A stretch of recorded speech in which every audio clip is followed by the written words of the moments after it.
Good morning student. दोबारा एक नए टॉपिक की शुरुआत कर रहे हैं। इलेक्ट्रिक फील्ड के साथ अपन लैब असिस्टेंट की एग्ज़ाम की तैयारी करवा रहे हैं। तो उसके अंदर अपन नेक्स्ट जो बात कर रहे हैं वो इलेक्ट्रिक फील्ड यानी विद्युत क्षेत्र की बात करेंगे। तो सबसे पहले देखो, अपन विद्युत क्षेत्र से यानी इलेक्ट्रिक फील्ड को जानने से पहले इलेक्ट्रिक चार्ज के बारे में पढ़ लिया था।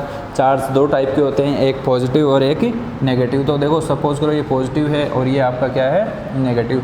तो पॉजिटिव से अपन ने क्या है कि आपको याद रखना है कि इलेक्ट्रिक फील्ड लाइन्स हैं वो क्या हैं, बाहर की तरफ आउटवर्ड हो रही हैं। तो ये क्या है, बाहर की तरफ पॉजिटिव लाइंस बाहर की तरफ निकल रही हुई। इसी तरह से नेगेटिव के ऊपर क्या हो रही हैं, इनवर्ड।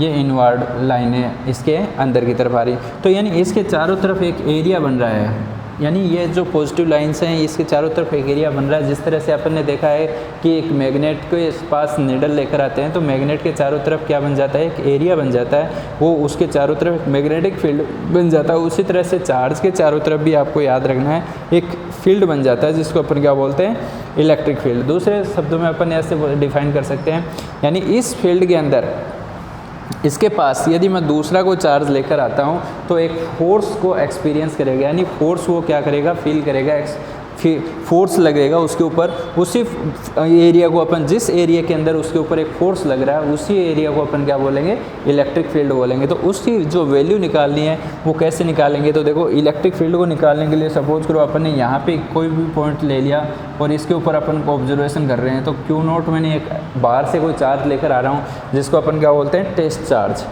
क्यू नोट को क्या बोलेंगे, टेस्ट चार्ज। तो इस क्यू नोट के ऊपर लगने वाला जो फोर्स है उसके अकॉर्डिंग देखो इसके अंदर क्या लिखेंगे।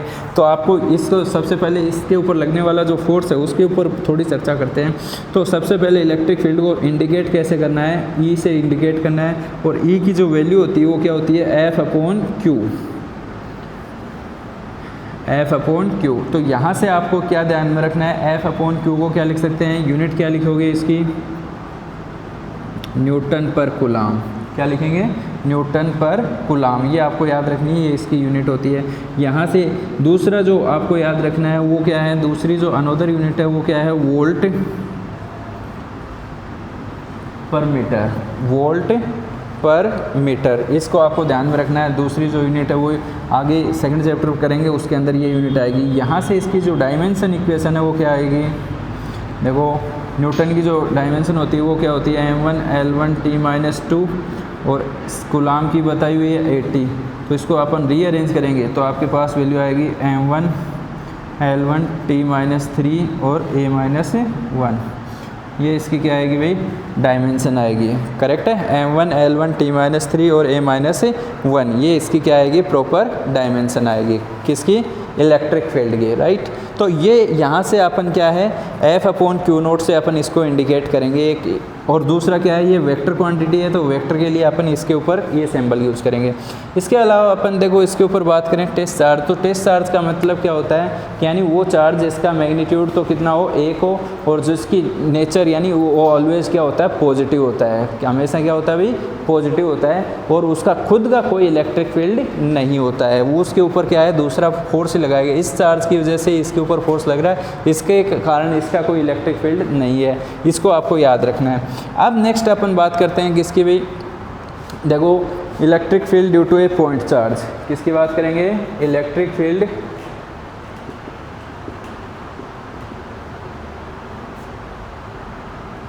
Due to a point charge, due to a point charge यानी एक बिंदु आवेश के कारण विद्युत क्षेत्र की तीव्रता कैसे निकालेंगे। तो जैसे अपन यहाँ पे क्या ले लिया, मैंने क्यू आवेश ले लिया और यहाँ पे अपन क्या कर रहे हैं, पॉइंट पी को ले रहा हूँ। कितनी दूरी पे है, आर दूरी पे। तो इसकी वजह से इसके ऊपर लगने वाला जो फोर्स होगा वो इस डायरेक्शन में होगा, इलेक्ट्रिक फील्ड की डायरेक्शन भी क्या होगी, सेम। अब यहाँ पे अपन देखो इस चार्ज की वजह से इसके ऊपर लगने वाला फोर्स है उसको अपन निकाल रहे हैं। तो अकॉर्डिंग टू कूलाम्स लॉ अपन ने क्या पढ़ा भाई, K(Q1Q2) अपॉन r²। तो इसकी वजह से अपन क्या लिखेंगे, Q, एक की जगह Q है, दूसरे की जगह क्या है भाई, Q नोट अपॉन r²। ये लिख सकते हैं अपन। लगने वाला जो फोर्स है वो आपके पास ये आ जाएगा। इसके अलावा फिर अपन यहाँ पे बात करें इलेक्ट्रिक फील्ड की, तो E की जो वैल्यू आएगी वो क्या आएगी, एफ अपॉन क्यू नोट। तो एफ की वैल्यू क्या लिखोगे, K Q naught upon R square Q naught. Q naught से क्यू नोट क्या हो गया, कैंसिल। तो आपके पास जो ई की जो वैल्यू आई है वो क्या आ गई भाई, के क्यू अपॉन आर स्क्वायर। ये एक इम्पॉर्टेंट इक्वेशन आ गई, आपको याद रखनी है, E equals to K Q upon R square. कब, जब आपको पूछे कि electric field, what is the electric field due to a point charge, तो आपको सीधा याद रखना है के क्यू अपॉन आर स्क्वायर होती है, राइट। इसके अलावा अपन बात करें, देखो वेक्टर फॉर्म में लिखें तो वेक्टर फॉर्म में अपन कैसे लिखेंगे, ई इक्वल्स टू, ई के वेक्टर लगा दो, K Q upon R square into R unit vector. ये इसको शो करेगा भाई, डायरेक्शन को शो करेगा। तो ये आपकी क्या आ गई, वेक्टर फॉर्म में आपकी की वैल्यू आ गई किसकी, इलेक्ट्रिक फील्ड की। तो यहाँ से अपन दो चीज़ें सामने आ रही हैं, वो क्या क्या आ रही हैं, ई है वो डायरेक्टली प्रोपोर्शनल है किसके भाई, क्यू के, और इन्वर्सली प्रोपोर्शनल है किसके, आर स्क्वायर के। तो अपन ग्राफ प्लॉट करेंगे तो आर स्क्वायर के और इसके बीच में, आर के बीच में प्लॉट करेंगे तो आपके पास जो ग्राफ आएगा वो किस तरह से आएगा, इस तरह से, क्योंकि इन्वर्सली प्रोपोर्शनल है किसके भाई, आर स्क्वायर के। तो अपन यहाँ पे क्या लिख सकते हैं, आर स्क्वायर के क्या है, इन्वर्सली प्रोपोर्शनल। यदि आपके आ जाए 1 अपॉन आर स्क्वायर के, तो आपको सीधा स्ट्रेट लाइन खींचना है। ये इस बात को आपको ध्यान में रखना है, electric field upon R square के बीच में ग्राफ खींच रहे हैं तो इसमें इस तरह से ग्राफ आएगा इन्वर्सली प्रोपोर्शनल का। और यदि वो पूछ ले किसके भाई, 1 अपॉन आर स्क्वायर और ई के बीच में ग्राफ बताओ, तो आपको सीधा स्ट्रेट लाइन खींचना है। इस बात को आपको विशेष ध्यान में रखना है कि आपका ग्राफ किस किस के बीच में वो पूछ रहा है। अब अपन बात कर रहे हैं थोड़ी सी डायरेक्शन की, तो आपको ये ध्यान में रखना है कि इलेक्ट्रिक फील्ड यहाँ पे पॉजिटिव चार्ज है, तो आपकी उसी डायरेक्शन में, जिस पॉइंट की दिशा में अपन लाइन ज्वाइन कर रही है दोनों चार्ज को, उसी डायरेक्शन में आपको इलेक्ट्रिक फील्ड और फोर्स की डायरेक्शन होगी। यदि ये चार्ज नेगेटिव होता तो माइनस के क्यू अपॉन आर स्क्वायर आ जाता, और इलेक्ट्रिक फील्ड की डायरेक्शन क्या होती, जस्ट इसके अपोजिट होती, करेक्ट है। तो ये एक छोटा सा टॉपिक था, electric field due to a point charge. Okay, बड़ा electric field intensity due to a system of charges, यानी बहुत सारे चार्जेज की वजह से इलेक्ट्रिक फील्ड की वैल्यू क्या आएगी। तो उसके लिए देखो अपन सबसे पहले कोई भी एक सिस्टम बना रहे हैं, जैसे ये कोई भी अपन ने क्या ले लिया, एक सिस्टम ले लिया भाई। अब इसके अंदर देखो बहुत सारे चार्ज हो सकते हैं, ये Q1 है, यहाँ पे ये क्या है Q2 है, यहाँ पे क्या मान सकते हैं अपन Q3, और ये क्या मान सकते हैं भाई Q, यहाँ पे अपन क्या है Q नोट जो टेस्ट चार्ज है एक तरह से वो ले लिया अपन ने, ठीक है। तो इसकी वजह से देखो अपन इलेक्ट्रिक फील्ड की बात करें तो इसकी वजह से इलेक्ट्रिक फील्ड लाइन्स इधर आएंगी, तो अपन क्या बोल सकते हैं R0 1, यहाँ पे 0 और 1 के बीच में, यानी 0 पे 1 फोर्स लगा रहा है। 2 के ऊपर बात करें तो अपन इसके वजह से इलेक्ट्रिक फील्ड E2 इधर आएगा, करेक्ट है। इसी तरह थर्ड वाले की बात करें तो इसकी वजह से इलेक्ट्रिक फील्ड इधर आएगा, तो अपन यहाँ पे R03 R02, ठीक है। और इसी तरह से n वाले की वजह से, तो n वाला सपोज करो यहाँ पे है जैसे Qn, तो Qn की वजह से इलेक्ट्रिक फील्ड En इस साइड में आ जाएगा, इनके बीच में दूरी R0n हो जाएगी, करेक्ट है। तो यहाँ से अपन ने क्या है, कोई भी एक सिस्टम ले लिया जिसके अंदर बहुत सारे चार्ज हैं और उनकी वजह से इलेक्ट्रिक फील्ड 1 की वजह से E1, 2 की वजह से E2, क्यों मिलाने वाली लाइन के अकॉर्डिंग है, इस Q3 की वजह से यहाँ पे E3 लिख सकते हो, ठीक है। और Qn की वजह से, इस Qn की वजह से इधर En लिख दिया मैंने, राइट। तो अब यहाँ से अपन क्या कर रहे हैं, अपन इसको प्रॉब्लम को सोल्व कर रहे हैं कि बहुत सारे चार्ज आ जाएं, तो उस टाइम पे अपन ने यहाँ पे क्या देखा है कि उस टाइम पे जो टोटल इलेक्ट्रिक फील्ड होगा किस पे भी, इस पॉइंट P के ऊपर, जिसको अपन क्या बोल सकते हैं, उसके ऊपर Q नोट चार्ज रखा है, इसके ऊपर टोटल इलेक्ट्रिक फील्ड होगा, वो सभी के चार्जेस की वजह से जो इलेक्ट्रिक फील्ड है उन सभी के ऐड के द्वारा, यानी उन सभी का सम होगा। तो उन सभी का सम करके अपन देखो कैसे निकाल सकते हैं, तो एक एक चार्ज पकड़ लेंगे अपन। तो सबसे पहले Q1 चार्ज की वजह से, तो अपन क्या लिखेंगे, electric field due to Q1 charge on point P, on point P के ऊपर। तो अपन बात करेंगे तो अपन क्या लिखेंगे, E1 की बात करें तो E1 को अपन क्या लिखेंगे, K Q1 अपॉन R01 का स्क्वायर, R01 यूनिट वेक्टर। इसी तरह से अपन बात करें दूसरी, इसी तरह से सिमिलरली क्या लिखेंगे, electric field due to charge Q2 on point P के ऊपर। अपन सेकंड की बात करें तो E2 की जो बात करेंगे तो E2 की जो वैल्यू आएगी वो क्या आएगी भाई, KQ2 अपॉन R02 का स्क्वायर R02 यूनिट वेक्टर। इसी तरह से अपन बात करें E3 की बात करें तो E3 के अंदर क्या जाएगा आपके पास, KQ3 अपॉन R03 का स्क्वायर और R03 यूनिट वेक्टर। ठीक है, N वाले की बात करेंगे तो EN क्या लिखेंगे, KQN अपॉन R0N का square R0N unit vector. Correct. तो यहाँ से अपन क्या है, टोटल इलेक्ट्रिक फील्ड लिखेंगे, total electric field on point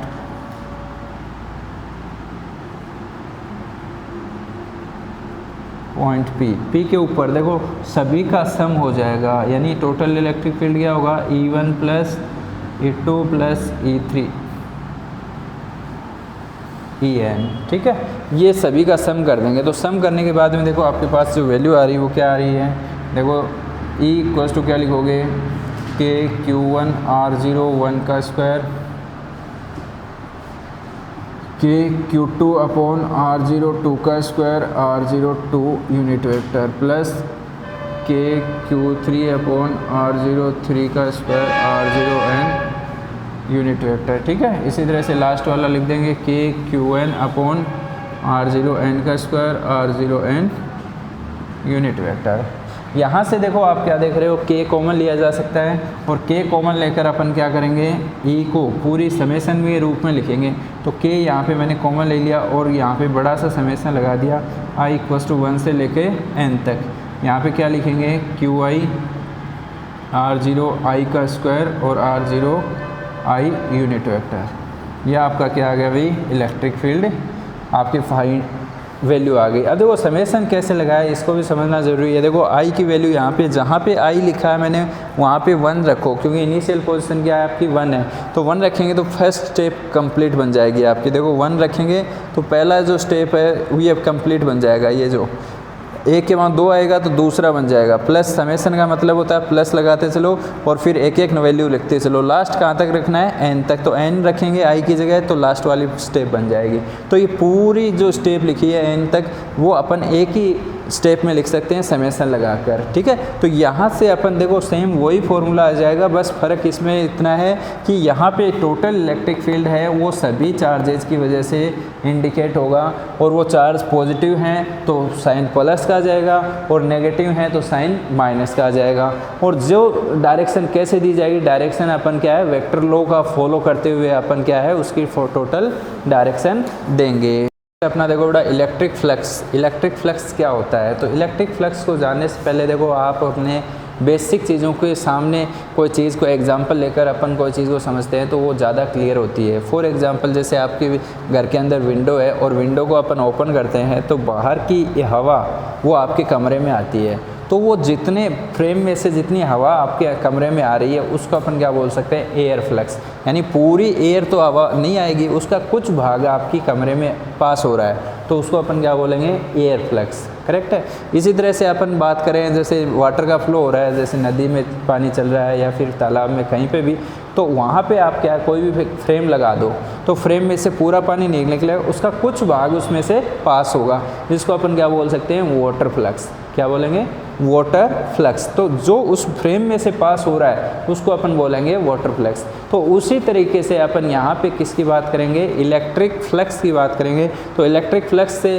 पहले अपन यहाँ पे दो बातें ध्यान में रखनी है। मैंने आपको बताया था कि पॉजिटिव से क्या है, इलेक्ट्रिक फील्ड लाइन बाहर की तरफ निकलती है, नेगेटिव में क्या होती है, इनवर्ड होती है। तो कोई भी इलेक्ट्रिक फील्ड लाइंस हैं वो किसी क्लोज लूप से पास हो रही हैं, जितनी पास हो रही हैं उसी को अपन क्या बोलेंगे, आपका इलेक्ट्रिक फ्लक्स बोलेंगे। राइट। तो आपको ये बात को विशेष ध्यान में रखना है कि इलेक्ट्रिक फ्लक्स किसको बोलेंगे, यानी it is the number of electric field line which are passing through a close loop which is called electric flux. Correct है। तो इलेक्ट्रिक फ्लक्स को किससे डिनोट करेंगे उसको भी आपको ध्यान में रखना है, वो क्या है, फाई। तो फाई से इसको इंडिकेट करेंगे। फाई इक्वल्स टू आपको याद रखना है ई डॉट डी ए। ठीक है, डायग्राम से समझते हैं। जैसे ये क्या है, आपकी इलेक्ट्रिक फील्ड लाइन बना रहा हूँ मैं, और इलेक्ट्रिक फील्ड लाइंस को अपन क्या है, यूनिफॉर्म लेके सोल्व कर रहे हैं कोई भी प्रॉब्लम को, ठीक है। तो यहाँ पे अपन क्या है, कोई भी एक रिंग लगा दी, जैसे ये क्या है, मैंने एक रिंग लगा दी जैसे, तो इसका जो एरिया है, एरिया आपको हमेशा ध्यान में रखना है, इस प्लेन के हमेशा क्या लेना है, परपेंडिकुलर लेना है। तो ये बोर्ड का एरिया मैं बोलूँ तो बोर्ड का एरिया किधर है भाई, आपकी तरफ, तो अपन क्या बोलेंगे, इसका बेस के जस्ट परपेंडिकुलर इसका क्या है, एरिया। तो अपन यहाँ पे इसकी एरिया की बात करें तो एरिया यहाँ पे इस तरह से यहाँ पे DA इंडिकेट करेंगे, और इलेक्ट्रिक फील्ड इस साइड में है। तो इनके बीच में देखो एक एंगल बन रहा है थीटा, सबको दिख रहा है, ये इलेक्ट्रिक फील्ड E यानी यूनिफॉर्म इलेक्ट्रिक फील्ड है। इसके अंदर यहाँ पे एक एंगल बना हुआ है किसके भी, एरिया और इलेक्ट्रिक फील्ड के बीच में। तो अपन यहाँ पे फाई से इंडिकेट करते हैं, ये एक स्केलर क्वांटिटी होती है और ये क्या है भाई, दोनों वेक्टर क्वांटिटी है। तो यहाँ पे डॉट लगाया है तो डॉट का मतलब है स्केलर प्रोडक्ट है। तो अपन यहाँ पे इसको कंप्लीट रूप से डिफाइन कैसे करेंगे, वो देखो यहाँ पे अपन छोटा DA लगाया है तो D5 लिखेंगे। तो अपन इसको कंप्लीट रूप से डिफाइन कैसे करेंगे, देखो तो यहाँ पे देखो DA के साथ अपन D5 को इंडिकेट करेंगे, तो D5 इक्वल्स टू क्या लिखोगे, EDA कोस थीटा, क्योंकि डॉट को हटाएंगे तो अपने पास क्या आएगा, कोस थीटा आएगा। तो अपन यहाँ पे तीन चीज़ों के ऊपर डिपेंड कर रहा है, इलेक्ट्रिक फ्लक्स, इलेक्ट्रिक फील्ड पे, एरिया पे, और उन दोनों के बीच में बने एंगल पे। तो आपको ये ध्यान में रखना है कि इलेक्ट्रिक फील्ड 0 है तो फ्लक्स भी 0 होगा। कोई एरिया आपका ओपन है, क्लोज नहीं है, तो ओपन एरिया को मेजरमेंट नहीं कर सकते अपन। जैसे मैंने यहाँ पे ऐसे कर दूँ तो आप यहाँ पे इसका मेजरमेंट नहीं कर सकते कि कितना एरिया क्या है, बाउंड है। तो उस टाइम पे भी आप क्या है, फ्लक्स को डिफाइन नहीं कर सकते। तो इसके लिए आपको क्लोज लूप होना ज़रूरी है। तो ये यहाँ पे अपन ने क्या कर दिया भाई, क्लोज से बना दी। इसके बाद इन दोनों के बीच में बने एंगल पे भी डिपेंड करेगा। तो एंगल के ऊपर मेजरमेंट कर लेते हैं। जैसे फर्स्ट कंडीशन ले रहे हैं, थीटा इक्वल्स टू 0, थीटा की वैल्यू यहाँ पे 0 रखेंगे तो कोस 0 1 होता है। तो D5 की जो वैल्यू आएगी वो कितनी आ जाएगी, D5 इक्वल्स टू क्या लिखोगे, EDA, ये आपके पास वैल्यू आ जाएगी। D5 की क्या आएगी, E इंटू DA, करेक्ट है। तो ये मैक्सिमम आ जाएगा आपके पास। इसका इंटीग्रेशन करके भी लिख सकते हैं, दोनों साइड में इंटीग्रेशन करेंगे तो आप यहाँ पे 5 इक्वल्स टू क्या लिखोगे, EA, ये वैल्यू क्या आएगी भाई, मैक्सिमम। इसी तरह से सेकंड की बात करें, थीटा इक्वल्स टू क्या लिखोगे, 90 डिग्री, ठीक है। तो 90 डिग्री लिखेंगे तो अपने पास देखो D5 की जो वैल्यू आएगी वो क्या आएगी, 0। क्यों, क्योंकि यहाँ पे देखो कोस 90 की वैल्यू क्या होती है, 0। तो आप यहाँ पे क्या लिखोगे, 0। तो अपन D5 को अपन वैसे इंडिकेट करें तो 5 इक्वल्स टू क्या आ जाएगा, 0। कब, जब ये 90 डिग्री के ऊपर हो। हम 90 कैसे होगा, देखो ये रिंग अपन इस तरह से रख दें और ये इसकी डायरेक्शन किधर होगी, ऊपर की तरफ, और इलेक्ट्रिक फील्ड किधर जा रहा है, इस साइड में। तो दोनों के बीच में कितना एंगल बनेगा, 90 डिग्री एंगल बनेगा। तो उसकी वजह से वैल्यू 5 है वो कितनी हो जाएगी आपकी, 0। एक कंडीशन और ले लेते हैं, थर्ड कंडीशन की बात करें तो theta will be pi, it means 180 यानी कोस 180 की जो वैल्यू होती है वो कितनी याद रखनी है आपको, -1 होती है। तो -1 होने की वजह से आपका जो फ्लक्स है वो नेगेटिव आ जाएगा। तो 5 की जो वैल्यू आएगी वो क्या लिख सकते हो, -EA। इस बात को भी आपको ध्यान में रखना है कि नेगेटिव वैल्यू के साथ अपन क्या है, -EA, ये फ्लक्स की वैल्यू आ जाएगी।